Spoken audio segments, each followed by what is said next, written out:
تمہیں سے جو شخص بھی کسی بدی کو دیکھے اس کا فرض ہے کہ طاقت سے ہاتھ سے اس کو روکے بدلے. اگر اس کی استطاعت نہ رکھتا تو زبان تو استعمال کرے, گونگا شیطان تو نہ بن جائے. کہے تو صحیح اللہ کے بندے باز آ جاؤ, اے اللہ کے بندو اللہ کے غضب کو دعوت مت دو, کہو تو صحیح. اور اگر زبانوں میں بھی تالے پڑ گئے ہوں اور زبانوں کے گدیوں سے کھینچے جانے کا امکان ہو جائے تو آخری درجے میں فَإِلَّمْ يَسْتَطِعْ فَبِقَلْبِهِ, دل سے شدید نفرت تو رکھے. راتوں کی نیندیں حرام تو ہوں, سوچے تو صحیح کیا ہو رہا ہے.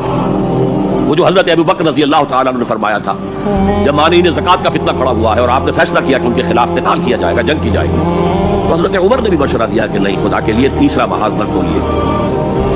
مسلمانوں کے دل مجروح ہے, مورال ڈاؤن ہے حضور کے انتقال کی وجہ سے. حضرت ابو بکر نے فرمایا جو لشکر حضور نے تیار کیا تھا میں اسے نہیں روک سکتا. اب حضرت عمر نے ان سے کہا اب تیسرا محاذ تو نہ کھولیے. دوسرا محاذ جو جھوٹے نبی تھے ان کے خلاف تو جہاد کرنا ہی کرنا تھا, وہ تو سری ارتداد ہے, مرتد ہو چکے ہیں. یہ تیسرا جو ہے یہ تو صرف زکوٰۃ دینے سے انکار ہے نا, اور وہ بھی اس وقت شکل یہ تھی کہ ہم زکوٰۃ آپ کو نہیں دیں گے, ہم زکوٰۃ کا نظام خود اپنا رکھیں گے, اپنے امیروں سے لیں گے, اپنے غریبوں کو دے دیں گے, مرکزی حکومت کو نہیں دیں گے. اس پر حضرت ابو بکر نے کہا کہ اگر یہ حضور کے زمانے میں زکوٰۃ کے اونٹ کے ساتھ اس اونٹ کو باندھنے والی رسی بھی دیتے تھے, اور اب اگر یہ کہیں گے کہ اونٹ تو لے جاؤ رسی نہیں دیں گے ہم, تب بھی میں قتال کروں گا.